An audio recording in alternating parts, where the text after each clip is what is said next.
దేనికోసం వచ్చిన మీకు ఆల్రెడీ గురుకుల నియామక పత్రాలు ఇచ్చిన తర్వాత కూడా ఈ ప్రజాభవన్కి వచ్చుడు దేనికోసం వచ్చింది అన్న గురుకుల నియామక పత్రాలు ఇచ్చి 4 నెలలు అవుతుంది. 4 నెలలు అయితే 4 నెలల నుంచి మేము ఖాళీ ఉన్నాం. పోనీ ఒక మార్చ్ 31 లోపు ఇంటర్మీడియట్ ఎగ్జామ్స్ అయిపోయినాయి, అంతా అయిపోయింది. ప్రైవేట్లో పని చేసినాం, అక్కడ అయిపోయింది. ఇప్పుడు ప్రైవేట్లో పని చేద్దామంటే ఏమంటున్నారు, మీకు ఆల్రెడీ ఉద్యోగం వచ్చింది కదా, మళ్ళీ ఎందుకు మా దగ్గర జాయిన్ అవుతారు అంటే మధ్యలో ఒకవేళ వస్తే మీరు వెళ్ళిపోతారు కదా అనే ఉద్దేశంలో మాకు అక్కడ కూడా జాబ్ లేదు. అంటే ఉద్యోగం వచ్చినా నిరుద్యోగులుగా మేము ఇప్పుడు మిగిలిపోయినాం. కాబట్టి ఇది మా ప్రత్యేకమైన సమస్య. దీన్ని వెంటనే పరిష్కరించాలా, మాకు వెంటనే పోస్టింగ్ ఆర్డర్ అనేది ఎక్కడైనా ఇప్పించాలా. మా వెబ్ ఆప్షన్లు పెడతారా, లేదంటే సీనియర్లకు ట్రాన్స్ఫర్లు, ప్రమోషన్స్ అవన్నీ వారం రోజుల్లో కంప్లీట్ చేయొచ్చు కదన్న తలుచుకుంటే. రేవంత్ అన్న తలుచుకుంటే ఇవన్నీ కావా, చాలా తొందరలో అయిపోతాయి. మరి నిర్లక్ష్యం ఎందుకు వహిస్తున్నారో మాకు తెలియట్లేదు. కాబట్టి యాక్చువల్గా ఆ ప్రమోషన్లు ట్రాన్స్ఫర్తో సంబంధం లేకుండా మమ్మల్ని భర్తీ చేస్తాము అని చెప్పేసి నోటిఫికేషన్ 2023లో ఇచ్చారు. కేసీఆర్ హఠావిడిన ఎగ్జామ్ పెట్టేసిండు, రిజల్ట్ ఇచ్చి ఇప్పుడు రేవంత్ వచ్చి రిజల్ట్ ఇచ్చిండు, అపాయింట్మెంట్ ఆర్డర్ కూడా ఇచ్చిండు. మరి మేము జాయిన్ కావద్దే జాబ్లా, ఇట్లనే ఉండాలా ఖాళీగా? ఇదొక సమస్య. రెండో వైపు మా పిల్లల్ని ఎక్కడ చదివించాలి? మరి ఇప్పుడు మాకు పోస్టింగ్ వస్తే తర్వాత 2-3 నెలల తర్వాత పోస్టింగ్ వస్తే ఈ స్కూల్ నుంచి ఆ స్కూల్కి ట్రాన్స్ఫర్ చేయాలా, అక్కడ నుంచి ఇక్కడ రూమ్లు షిఫ్ట్ చేయాలా, అవన్నీ జరగాలి అంటే తొందరగా కావాలన్నా. అకాడమిక్ ఇయర్ స్టార్ట్ అయింది, అది మా బాధ్యత. అట్లనే మా గురుకుల విద్యార్థులు కూడా నష్టపోతున్నారు కదా. మేము తొందరగా జాయిన్ అయితేనే కదా మేము సిలబస్ కంప్లీట్ చేసేది, మాకు వాళ్ళకు ర్యాంకులు తెప్పించేది. ఇవన్నీ జరగాలంటే మేము వెంటనే జాబ్లలో జాయిన్ కావాలా. మీ మీడియా ద్వారా రేవంత్ అని కోరుతున్నాము, వెంటనే మాకు పోస్టింగ్ ఆర్డర్ ఇప్పించండి అన్న. అధికారులు అడిగితే ఏం సమాధానం చెప్తాను, ఏమైనా స్పష్టమైనటువంటి సమాధానం చెప్తా ఉన్నారు? అధికారులను అడిగితే ఇప్పుడు మేము మార్నింగ్ పొద్దుగల సీఎం ఆఫీస్కి వెళ్ళడం జరిగింది, ఇంటి ముందు కలవడం జరిగింది. 2 విద్యార్థులను కలిశారు, కానీ రేవంత్ అన్నను కలవలే. ఆయన పర్సనల్ సెక్రటరీ జైపాల్ రెడ్డి అన్నను కలవడం జరిగింది. ఆయన నోటి మాటగా 25 రోజుల్లో మొత్తం ప్రాసెస్ కంప్లీట్ చేస్తామని చెప్పారు, అంతే. అందుకే మాకు అక్కడ నమ్మకం లేక మళ్ళీ ఇక్కడికి రావడం జరిగింది. ఇక్కడ ఎవరైనా మంత్రులు కానీ ఎవరైనా ఉంటే వాళ్ళని కలిసి విన్నవించుకుందామని వచ్చాము. ఇక్కడ నుంచి మళ్ళీ ట్రిప్ ఆఫీస్ కూడా మేము సాయంత్రం వెళ్తాము, అక్కడ కూడా విన్నవించుకుంటాము. అప్పటికి మేము పట్టించుకోకపోతే వితిన్ ఒక 10 డేస్లో కానీ ఇంకో 10-15 రోజుల్లో కానీ పెద్ద ఎత్తున వస్తాము, మళ్ళీ నిరసన కార్యక్రమం తెలియజేస్తాం. ఇక అది మన రేవంత్ రెడ్డి కనుకే తెలవాలన్న. అన్న చేతుల మీదనే అపాయింట్మెంట్ ఆర్డర్ తీసుకున్నాం కదా, మరి అన్నకు అన్నీ తెలుసు కదా, తెలిసి కూడా నిర్లక్ష్యం ఎందుకు చేస్తున్నారు అనేది వాళ్ళకే తెలుస్తున్నాం, మాకు తెలియదు. మా బాధ్యత మా బాధ ఒకటే, మమ్మల్ని తొందరగా వీలైనంత తొందరగా పోస్టింగ్ ఆర్డర్ ఇప్పించాలి. సేమ్ అంతే అన్న, ప్రాబ్లం ఏం లేదు. సో అపాయింట్మెంట్ ఆర్డర్స్ అనేవి వేరు, పోస్టింగ్ ఆర్డర్స్ అనేవి వేరు. సో అపాయింట్మెంట్ ఆర్డర్ ఇచ్చి ఆల్మోస్ట్ 4 నెలలు అయిపోయింది. ఎలక్షన్ కూడా అనేది ఒక సాక్ హౌస్ పెట్టిండు. తలుచుకుంటే ఎలక్షన్స్ ఉన్నప్పుడు కూడా గవర్నమెంట్ ఈసీ ద్వారా పర్మిషన్ తీసుకొని పోస్టింగ్ ఆర్డర్ ఇవ్వాల్సి ఉంది. ఎందుకంటే జూన్ 12కు ఆల్రెడీ స్కూల్ స్టార్ట్ అవుతున్నాయి కాబట్టి విద్యార్థులు నష్టపోతున్నారు, మేము నష్టపోతున్నాం. సో వెంటనే ఏంటంటే సింపుల్ అండి, పొద్దున వెళ్ళాము, మాకు ఎలాంటి స్పష్టమైన హామీ కానీ రాలేదు. సో ఇప్పుడు మా ప్రజాపాలన దగ్గరకు వచ్చాము, ఇక్కడ అధికారులు కానీ మంత్రులు ఉంటే కలుస్తాము, లేకపోతే మళ్ళీ మేము ట్రిప్ ఆఫీస్కి వెళ్తాము. అక్కడ కూడా మాకు ఎవరు హామీ ఇవ్వకపోతే ఒక 2-3 రోజులు వెయిట్ చేస్తాము. పిఏ గారు చెప్పారు కదా 25 రోజుల్లో అవుతుందని, కనీసం వారం రోజుల్లో మాకు చిన్న ప్రెస్ నోట్, ఇలా ఇది ప్రశ్న అంటే మనకు పోస్టింగ్ ఇవ్వాలంటే అది సింపుల్ విషయం మన ప్రాబ్లం. దాంట్లో మనం ఏం చేయాలంటే వెబ్ కౌన్సిలింగ్ నోటీస్ ఇవ్వాలి, ట్రాన్స్ఫర్స్ ప్రమోషన్స్ అన్ని కంప్లీట్ చేయాలి. సో మనకు సర్టిఫికేట్ వెరిఫికేషన్ ఎప్పుడు చేస్తున్నారు, వెబ్ కౌన్సిలింగ్ ఎప్పుడు స్టార్ట్ చేస్తున్నారు, ఆ డేట్ చేయడానికి ప్రాబ్లం లేదు కదా. నువ్వు జూన్ 30 స్టార్ట్ చేస్తావు, స్టార్ట్ చేయి. ఈరోజు ఎల్లుండి డేట్ ఇచ్చేసాయి. ఈరోజు మేము డేట్ స్టార్ట్ చేస్తున్నాం, ఈరోజు వెరిఫికేషన్, ఈరోజు వెబ్ కౌన్సిలింగ్, అందరు సంతోషంగా ఉంటారు కదా. ఎలాంటి మాకు స్పష్టమైన హామీకి రావాలి, ఈరోజు కాకపోతే రేపానా అని. కనీసం మాకు వారం రోజుల్లో రాకపోతే కనుక మేము స్పష్టంగా మళ్ళీ ఒక కార్యాచరణ చేసి ముందుకు వెళ్తాము. అవసరమైతే ధర్నా చౌక్లో పర్మిషన్ తీసుకొని ధర్నా చేయడానికి కూడా మేము సిద్ధంగా ఉన్నాము. అప్పటికి కూడా ప్రభుత్వం దిగి రాకపోతే నిరాహార దీక్ష చేయడానికి కూడా మేము అందరం సిద్ధంగా ఉన్నాము.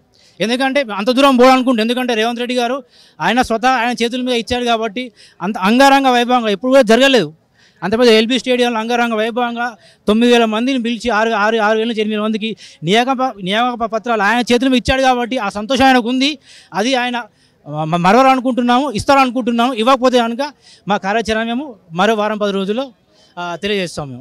మీరు కూడా అదేనా? మీరు కూడా ఏంటిదన్నా, మీకు ఆల్రెడీ నియామక పత్రాలు ఇచ్చిండ్రు, మీరు పెద్ద ఎత్తున కూడా ఆ గ్రౌండ్లో మీటింగ్ పెట్టి సీఎం చేతుల మీదుగా కూడా మీకు పత్రాలు అందించడం జరిగింది. మీరు ఈరోజు భవన్కి రావడానికి కారణం ఏంటిది? నా పేరు రాజమౌళి, నేను భూపాలపల్లి డిస్టిక్ నుండి వచ్చాను. నాకు పీజీటీ అండ్ జేఎల్ సెలక్షన్లో వచ్చింది, ఇంగ్లీష్ సబ్జెక్ట్ నాది. మనకు దాదాపుగా ఫిబ్రవరిలో పీజీటీ సెలక్షన్ జరిగింది, ఆర్డర్ కాపీ ఇచ్చారు. మార్చిలో జేఎల్ది ఇచ్చారు, డిఎల్ది ఇచ్చారు, టీజీటీది ఇచ్చారు. బట్ ఇప్పటికీ మనకు దీని మీద 60 రోజులని ఉంటుంది. 60 రోజులలో ఖచ్చితంగా జాయినింగ్ ఆర్డర్ ఉంటుంది అని దీంట్లో మెన్షన్ చేశారు క్లియర్గా. కానీ ఇప్పుడు 100 రోజుల పైన దాటింది. ఎందుకంటే మార్చి 15th జరిగింది, మార్చి 4th జరిగింది. ఇప్పటికీ దాదాపుగా 3-4 నెలలు కావస్తుంది. బట్ ఇప్పటికీ కూడా మాకు అసలు అది ప్రాసెస్ ఎక్కడున్నది అనేది అర్థం కాని పరిస్థితులలో ఉన్నది. అందుకనే దాదాపుగా మన స్టేట్లో ఉన్న అన్ని డిస్టిక్లలో నుండి ఉన్న అభ్యర్థులం అందరం దాదాపుగా 9,000 పైచీలకున్న TGT, PGT, librarian, JL, DL అందరు అభ్యర్థులు ఈరోజు ఇక్కడ ప్రజా దర్బార్ కానివ్వండి లేదా ఈవెన్ సీఎం క్యాంప్ ఆఫీస్కి కూడా వెళ్ళడం జరిగింది. సో మా కోరిక ఒకటేనండి, ఎంత వీలైతే అంత త్వరగా మాకు పోస్టులు ఇప్పించండి. ఎందుకంటే ఇదొక ఎలక్షన్స్ స్టంట్ లాగా మాకేదో అప్పటికి ఎలక్షన్స్ ముందు మీరు ఈ ఆర్డర్ కాపీలు ఇచ్చారా, నిజంగా మాకు పోస్టింగ్, నిజంగా మాకు మా జీవితాల్లో నిలబెట్టే ఈ పోస్టింగ్లు ఇస్తున్నారా మాకు తెలియని పరిస్థితులలో ఉంది. సో కాబట్టి మీరు మెన్షన్ చేసిన 60 రోజులు దాటింది, 100 రోజులు దాటింది. సో కాబట్టి త్వరగా మాకు పోస్టులు ఇప్పించండి. ఎందుకంటే మేము చాలా డిఫికల్టీస్ ఫేస్ చేయాల్సిన పరిస్థితులు వచ్చినాయి. ఇప్పుడు మేము ఇంతకుముందు ప్రైవేట్ స్కూళ్ళల్లో, కాలేజీలలో పనిచేసే వాళ్ళం.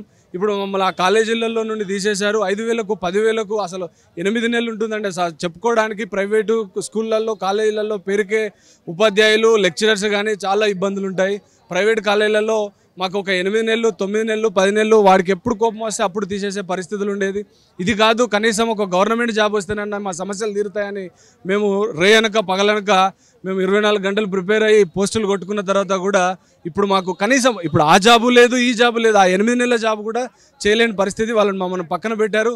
మీరు మధ్యలో ఎప్పుడో వెళ్ళిపోతారు కాబట్టి మీతో అవసరం మాకు లేదు, మీ ప్లేస్లో ఇంకోళ్ళని తీసుకుంటున్నామని వాళ్ళు వేరే ఫ్యాకల్టీని తీసుకోవడం జరిగింది. మాకు కనీసం ఏదైనా పని చేద్దామని ఒక రోడ్డు మీదకి వెళ్ళి ఇప్పుడు 500 ఒక కూలీలాగా ఉంటుంది, ఆ పని చేద్దామని పోయినా కానీ వాళ్ళు కూడా తీసుకోలేని పరిస్థితి.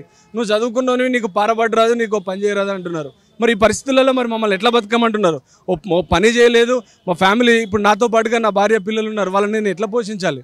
నాకు ప్రైవేటు టీచర్గా నేను చేయలేని పరిస్థితి, ఓ కూలి పని చేయలేని పరిస్థితి, వచ్చిన గవర్నమెంట్ జాబ్ కూడా దీంట్లో తీసుకోకపోతే మరి మా సమస్యలు ఎవరికి చెప్పుకోవాలో సీఎం గారు ఆలోచిస్తారని అనుకుంటున్నాను. సాధ్యమైనంత తొందరగా మీ ట్రాన్స్ఫర్లు అంటున్నారు లేదా ఇంకా 1:2 వాళ్ళు అంటున్నారు, ఎవరి సమస్యను మీరు ఎలా పరిష్కరిస్తారనేది అది మీ అభిష్టమే. కానీ మాకైతే ఆర్డర్ కాపీ ఇచ్చారు కాబట్టి సత్వరమే మమ్మల్ని ఉద్యోగాలకు తీసుకోవాలని కోరుకుంటున్నాము. Thank you sir.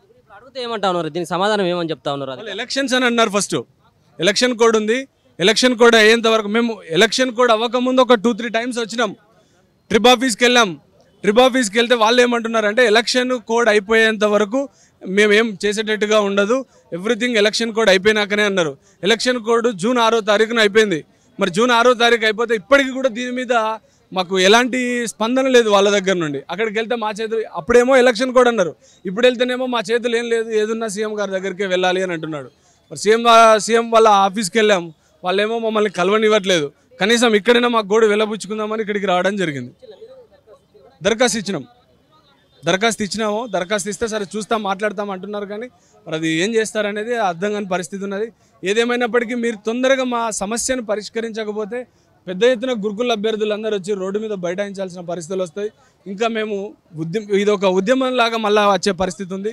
కాబట్టి తొందరగా సమస్యను పరిష్కరిస్తారని కోరుకుంటున్నాం. గురుకుల నియామక పత్రాలు కూడా అందజేయడం జరిగింది. ఇలా ప్రజాభవన్కి ఎందుకు రావడం జరిగింది? మాకు అపాయింట్మెంట్ లెటర్స్ ఇచ్చారండి మే 4th రోజు. ఇప్పటికి ఇచ్చేసి 4 months అవుతుంది. ఇన్ని రోజులు పోస్టింగ్ ఇవ్వడానికి ఎలక్షన్స్ కూడా అడ్డుందనేసి మేము ఆగామండి. ఎలక్షన్ కూడా అయిపోయింది. సరే మాకు ఇంకా ఏమైనా పిలుస్తారా మమ్మల్ని, ఏం న్యూస్ లేకపోవడంతో సరే సార్ని కలుద్దాం అనేసి మేము ఇంత దూరం వచ్చామండి, ప్రజాభవన్కి వచ్చాము. అక్కడ సీఎం సార్ వాళ్ళ హోమ్కి కూడా వెళ్ళాము. వెళ్తే సార్ అక్కడ చెప్పారు కదా ఈ వారం 20 daysలో ప్రాసెస్ కానిస్తాము అని అంటున్నారు. కానీ మరి అది ఎంతవరకు అవుతుందో. మాకైతే పోస్టింగ్ ఇచ్చారు, పోస్టింగ్ ఇవ్వలేదు, ఆర్డర్ కాపీ ఇచ్చారు, పోస్టింగ్ ఇవ్వలేదు. ఇటు ప్రైవేట్ స్కూల్లో చేయడానికి లేదు, వాళ్ళు మీకు జాబ్ వచ్చింది మీరు మధ్యలో వెళ్ళిపోతారని తీసుకోవట్లేదు. అటు పిల్లలకు స్కూల్లో జాయిన్ చేయడానికి ఇబ్బంది అవుతుంది. ఇప్పుడు జూన్ 1 కదా, జూన్ 12 నుంచి స్కూల్స్ ఓపెనింగ్. సో పిల్లల్ని ఎక్కడ జాయిన్ చేయాలో మాకు పోస్టింగ్ వస్తే మళ్ళీ అక్కడికి వెళ్ళిపోతాం కదా, మాకు మళ్ళీ దగ్గర ఉండవు కదా, జోన్ వైజ్ కదా ఇవి. సో ఆ ఒక ప్రాబ్లం ఉంది. ఫైనాన్షియల్గా చాలా ఇబ్బంది పడుతున్నామండి. అందు గురించి సార్ని ఒకసారి కలిసి మాట్లాడదామని వచ్చామండి ఇంత దూరము. మాకు తొందరగా పోస్టింగ్ ఇప్పించాలని మేము సార్ని వేడుకుంటున్నామండి.